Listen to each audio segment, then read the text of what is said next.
Morning. I'm going to teach a little bit about the book of Esther today. Esther's is one of my her story is one of my favorite stories in the entire Bible. Actually, that's why I have my tattoo, but another story, another day. But there's a secondary story in the book of Esther. Yes, she stood up and saved the Jews, but there's the secondary story in this is with Mordecai and Haman. Haman was King Xerxes, I think that's how you say it, his first-hand man. He had an evil heart. He did a lot of stuff that he shouldn't have, and I'm going to tell a little bit about this story and also some other verses that when somebody's coming against us. Mordecai was Esther's cousin who stood for the Jews, and it's a great tale a great story that shows that Mordecai didn't have to go after Haman.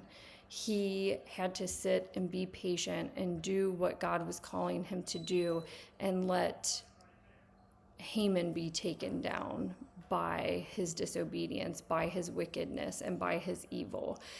So what happened is Haman was very prideful. He was the king's first-hand man. He was manipulating. He wanted to kill the Jews, and he was manipulating the king. He was saying he wouldn't call the Jews by name, but he was describing them as rebellious people, and they weren't obeying the king. And so the king trusts him as his first-hand man, and he's like, well, if they're being disobedient, take them out.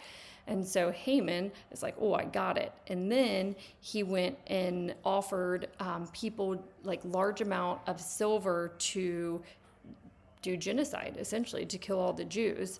And he knew that Mordecai was standing for the Jews. So what he did is he had they call it a 50 cubit high gallows to execute Mordecai.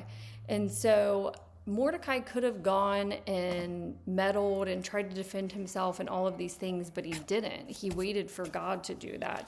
And I was reading in Proverbs today, Proverbs 26, 27 is the one that I'm really thinking of, but I would read 24 through 27, but 27 says, whoever digs a pit will fall into it. If someone rolls a stone, it will roll back on them.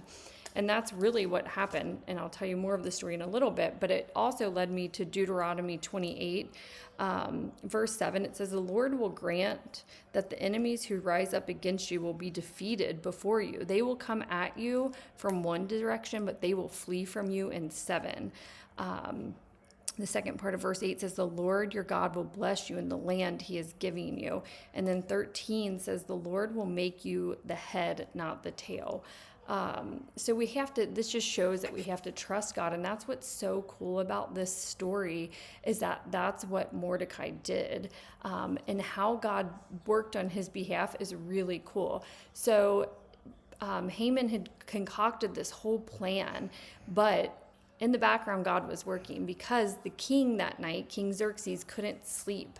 And it talks about that. He couldn't sleep, and he had the Chronicles read to him. And when they were reading to him, just kind of like a bedtime story, he remembered that Mordecai had saved his life by exposing an earlier plot against his life.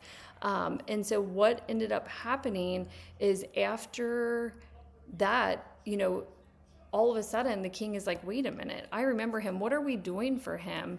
And then in the background, Haman was then forced to honor Mordecai publicly because he had to do what his king asked him to do.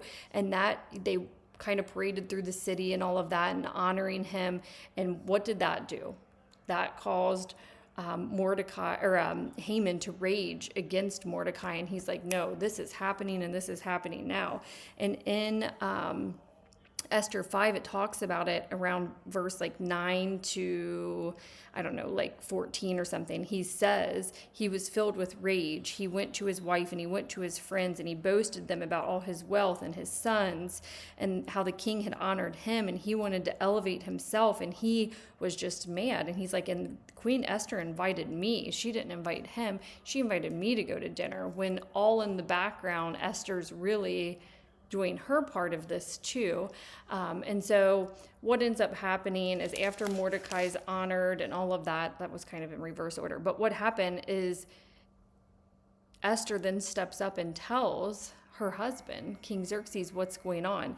And what ends up happening is Haman is impaled on the same gallows that he created to take out Mordecai. So it just shows that we don't have to advocate on our own. All we have to do is take steps of obedience. And that is what Mordecai shows us. Mordecai shows that he kept his faith in the Lord. He kept his faith displayed his faith by taking little steps of obedience that kept him under God's will. If you are under God's will, you are protected, you are hidden, no weapon formed against you will prosper.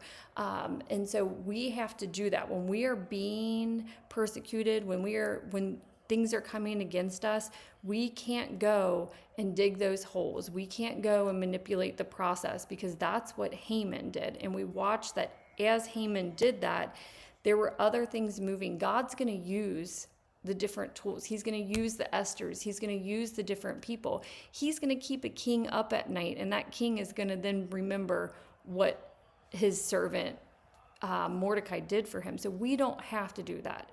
Trust God. Trust him, just like he says in Proverbs, that whoever digs that pit is going to fall into it themselves. And we see this time and time again in the Bible. So this is just one of the examples. I would highly recommend go read Esther, because that's like the sub story of this. It all goes together, but it shows how Esther had to be obedient. And a really interesting fact is that in the book of Esther, God's not really mentioned, but his sovereignty is all over the story. And it just shows God's divineness, his sovereignty. He is in control. So don't feel like you have to go take over. Let the people that are falling into pride and manipulation, let them bow in front of God, and let them fall in his way. Don't be the one that causes the fall. Let God have his order, because he is a just God. He is a fair God, and he will always right the scales. So I hope that's encouraging. Go read Deuteronomy, Proverbs, and Esther. They're just all great examples. There's other examples, but they're all just really, really good examples. When you want to take things into your own hands, don't. Just take your step of obedience. I read the other day that it said something about spiritual warfare is just a sign of needing obedience. And that's the thing, is if we stay in that obedience, we're going to stay in God's will. And that's what's most important. So have a great day, and I'll talk to you guys soon.